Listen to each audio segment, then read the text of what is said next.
Everybody, here's today's edition of Snow Talk, which really it should be back to Storm Talk again, because that's really what we have on our plates coming down the road. Not so much in the way of snow, but that's the way it goes around here, especially in November. All right, let's talk about what we have on the table for this update, and we still have one system of interest, and it is at the very end of our monitoring period here, so we'll get to that a little bit later on in the video here.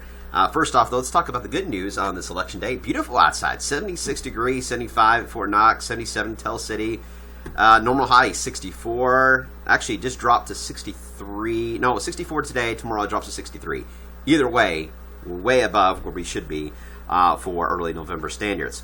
All right, clear skies. Hopefully no one's complaining about that. Got a few clouds off to the south, but that's really about it. As we mentioned yesterday, the main issue is going to be that we still have the influence of this trough here to our east. It's going to help induce a good south flow as we head with the cold front here. It's actually way back to the west, but they're working together to influence the flow here into the Ohio Valley the next couple of days, increasing our cloud cover for one, and maybe a few spotty areas of drizzle or a brief shower. Most of us will stay dry. But the cloud cover should keep us from getting too warm. A week ago, it looked like we wouldn't have this much of an influence. It would be mainly sunny like today, and that's why we were shooting for the idea of hitting 80, which would have at least tied the record for tomorrow. But because of the increase in cloud cover, we had to knock that number down just a smidge. But either way, we'll take it. Again, our main issue is going to be this cold front back here to the west, producing some snow into the Rockies, and that is going to be our bad boy that'll head in here for the upcoming Thursday, Friday period. So let's get right into that. Here's Futurecast. You'll see first off tomorrow, you'll get that south flow kicking in. You notice it's more cloudy at times, still warm despite the clouds, and again, a few areas of light rain or even a pocket or two of drizzle cannot be ruled out. It's going to stay warm Thursday morning. Same scenario, cloudy, spotty showers, mid-70s. Despite that, if we get any clearing on Thursday would be a day that we could climb back into the upper 70 territory, but it would all depend on any breaks in the clouds, and too early to tell if that would actually happen. And then we get into Thursday night, and that is when the cold front arrives.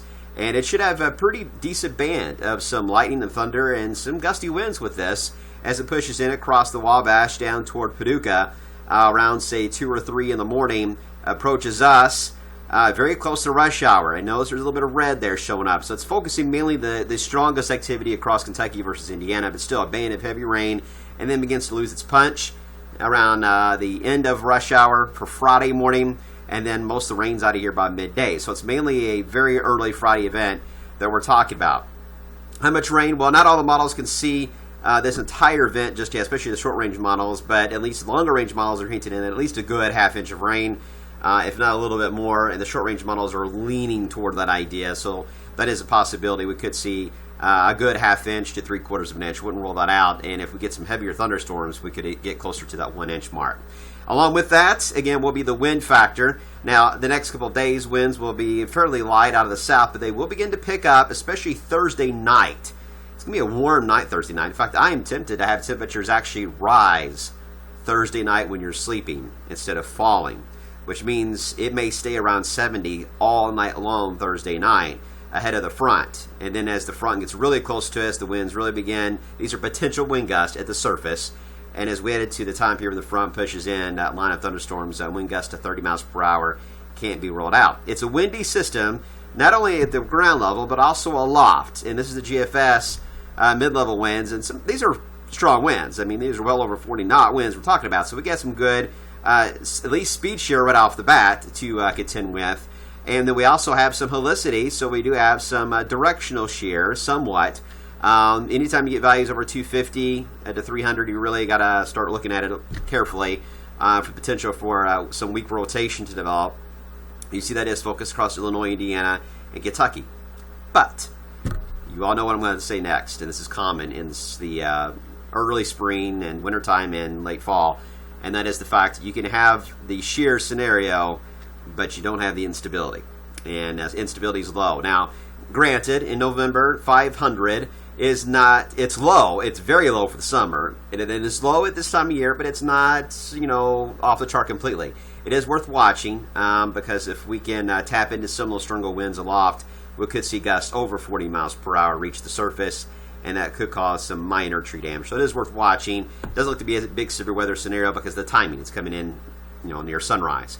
But we've seen these scenarios many times before produce warnings where the radar will detect very strong winds just above the tree line, and the Weather Service, if they get alerts on that, more often than not, they will throw out a warning to be, cautious, to make sure that everybody's aware of it, just in case some of these winds get realized and get pushed to the ground. So don't be surprised if that scenario happens early on Friday, but again, this is not going to be a major event when it comes to severe weather by any stretch.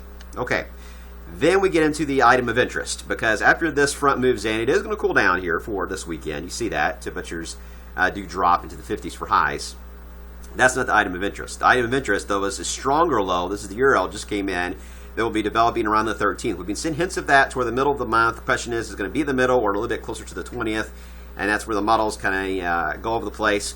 It's a strong enough low that this one could produce at least some wraparound wintry weather with it, potentially, as it pulls away. It's still very iffy on that. So, in the confidence of 1 to 10, I'm only going to give it a 3. Because the GFS is seeing the same thing, and now the Euro is 2, but it's just so far out. I mean, we can't have high confidence because it is so far out. But it looks to be an impressive wrapped up low, and that could drop down some a cold shot. The thing is, the indices still indicate that we will likely see this be progressive. So it's not going to be a cold shot that's going to stay here for more than a few hours' time, really. It's going to be a cold shot and it's out of here. It's all about timing. And we'll see how that plays out for the middle of the month. But that's the only item of interest right now that we are even tracking. And that shouldn't be shocking, considering if you've looked at the winter forecast, we're going to keep things on the chilled side, no pun intended, on the winter side of things for a while. It's going to be more of a mild pattern than cold, and perhaps lasting all the way through the end of the month, if not into December. So that's so far the way trends are looking. All right, guys, we'll see you coming up today at 5 o'clock. Get out there and vote, and we'll have all your election results as well on Way3 News and way3news.com.